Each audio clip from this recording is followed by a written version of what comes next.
저희가 만든 소나 체계는 8종, 9종 가까운 통합 소나 체계입니다.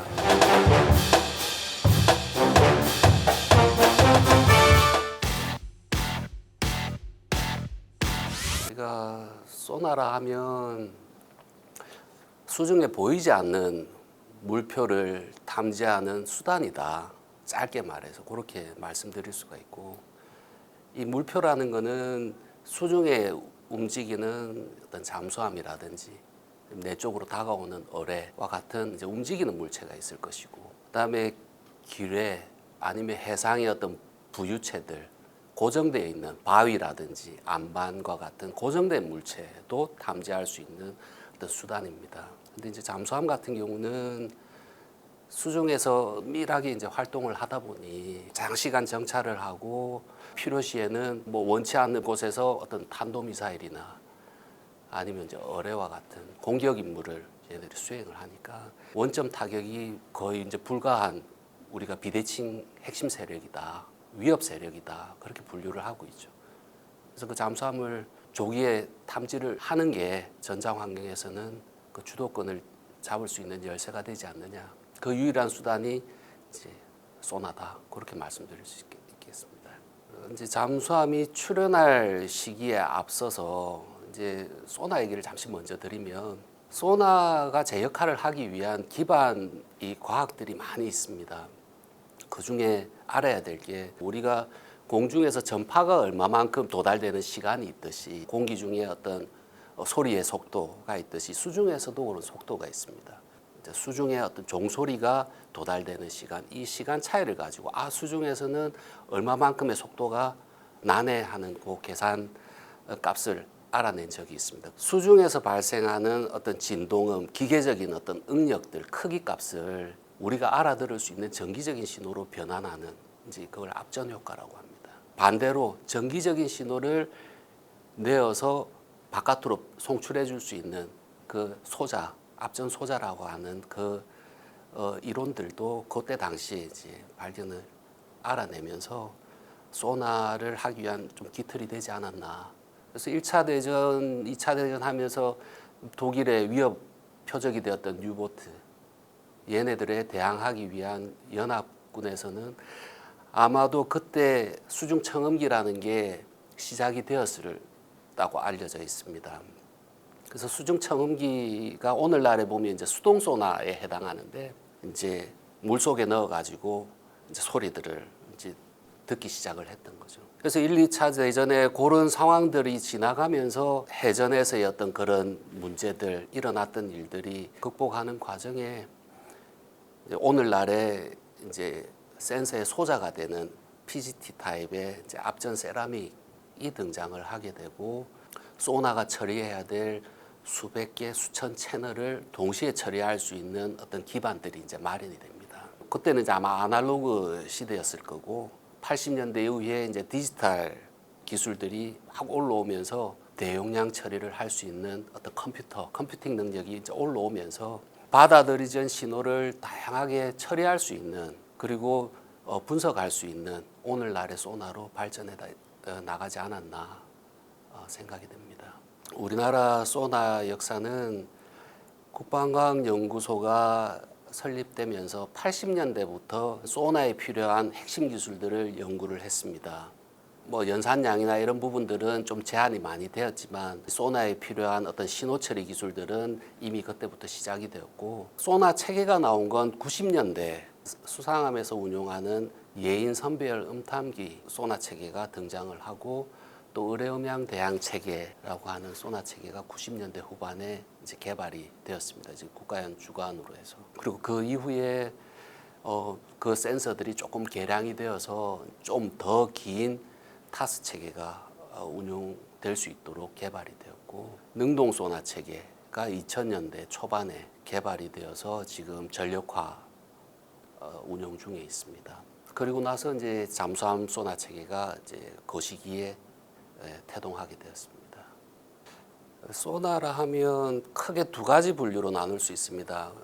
능동 소나와 수동 소나, 두 가지 소나로 분류할 수 있는데, 능동 소나의 경우는 전기적 신호를 증폭을 해서 앞전 소자를 통해서 강한 어떤 진동음으로 신호를 외부에 송신을 합니다.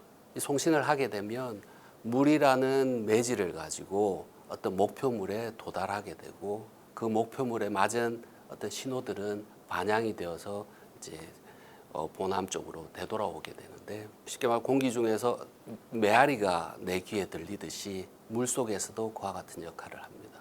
그래서 되돌아오는 팔을 가지고 얼마만큼 시간이 걸렸느냐, 소리의 시간차를 가지고 그 방위를 구분해냅니다. 그러면 거리하고 방위가 계산이 되고, 또 그 맞고 들어오는 그 반향음의 주파수 특성, 내가 쏘은 신호하고 받은 신호의 차이가 어느 정도 나는지를 가지고 개의 움직임을 계산을 할 수 있습니다. 우리가 앰뷸런스가 내 앞을 지나갈 때 그 소리 톤이 변하듯이, 만약에 내 쪽으로 다가올 때는 그 에코가 조금 높은 톤으로 들릴 거고, 멀어질 때는 조금 낮은 톤으로 주파수가 약간 변이가 되는, 이제 도플러 편이가 생기게 됩니다. 그걸 가지고 얘네들의 속도가 얼마다까지 이제 계산을 하게 되고, 추가로 할 수 있는 게 그 에코 모양을 가지고 물표의 어떤 크기라든지 놓여 있는 방향, 그다음에 이게 바위에서 맞고 나왔는지 아니면 진짜 어떤 잠수함에서 맞았는지, 그런 분석을 할 수 있는 역할을 소나가 수행하게 됩니다. 그게 능동 소나의 원리이고요. 수동 소나의 경우는 수중 물표, 움직이는 물표가 분명히 기계적인 어떤 진동이라든지 소음원들을 발생을 하게 됩니다.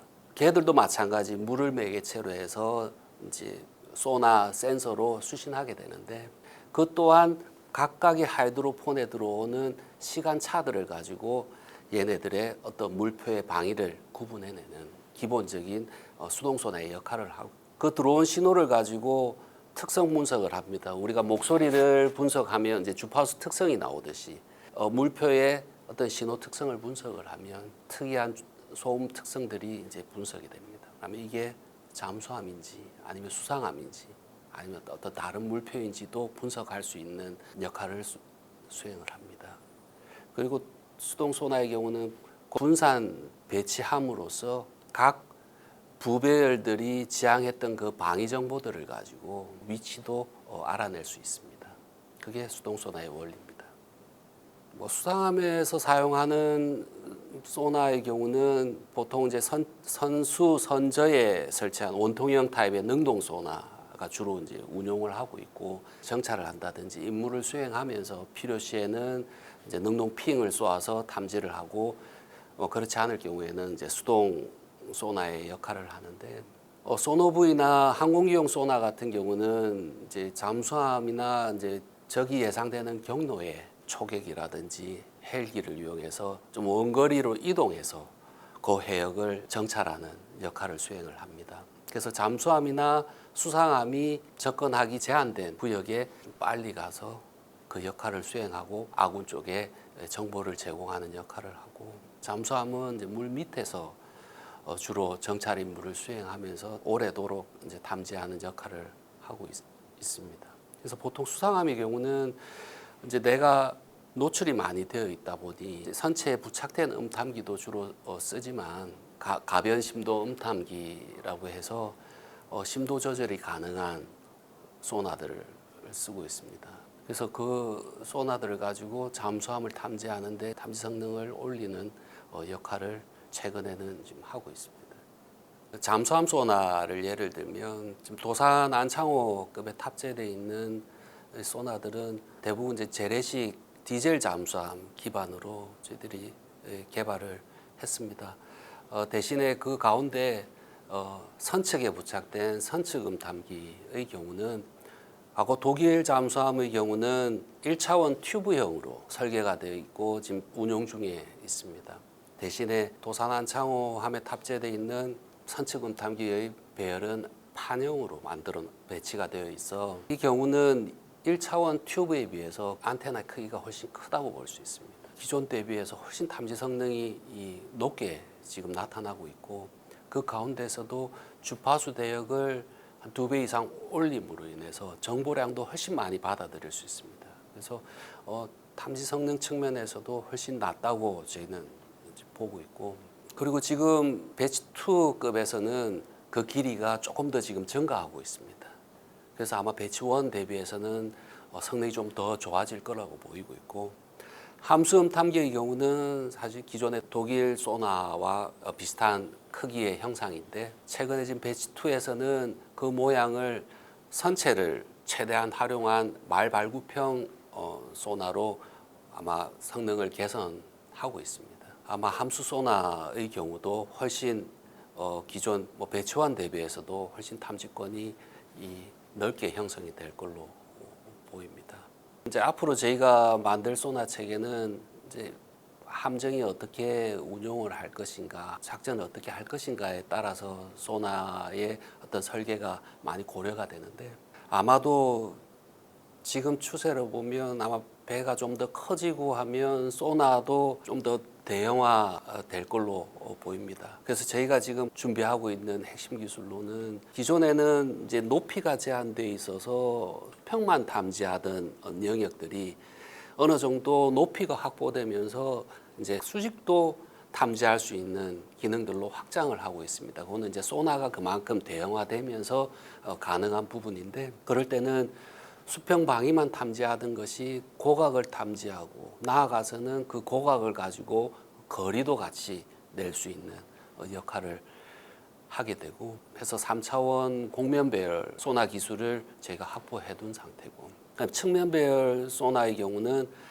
판형 배열이 선체의 어떤 돌출이나 이런 부분들이 조금 제한되다 보니 선체 선형을 고려했던 선체 적응형 선측 배열 음탐기에 관한 기술도 이미 확보가 된 상태입니다. 거기에 추가적으로 배에서 나는 소리를 저감할 수 있는 어떤 기술까지 포함이 되어 있습니다. 그래서 이 모든 환경과 더불어서 관련된 어떤 신호 처리라든지 이런 부분들도 어떤 인공지능 AI와 같은 어떤 기술들을 접목을 해서 자동화 기술들도 향후에는 고려를 하고 있고, 그래 되면 아마 운용상 훨씬 더 효과적이지 않을까 생각이 듭니다. 저희들이 하는 일은 나라를 위하고 국가를 위해서 하는 일이기 때문에 조금 힘든 부분들, 어려운 부분들도 충분히 감안해서 내 가족, 내 나라를 위해서 일을 하고 있습니다. 그래서 그런 부분들이 젊은 친구들에게도 좀 많은 어필이 되면 좋겠고, 또 힘들지만 그런 우수한 무기 체계가 나라에 보답할 수 있는 부분들이 있다면 얼마든지 젊은 세대들도 관심을 가질 거라고 생각이 듭니다.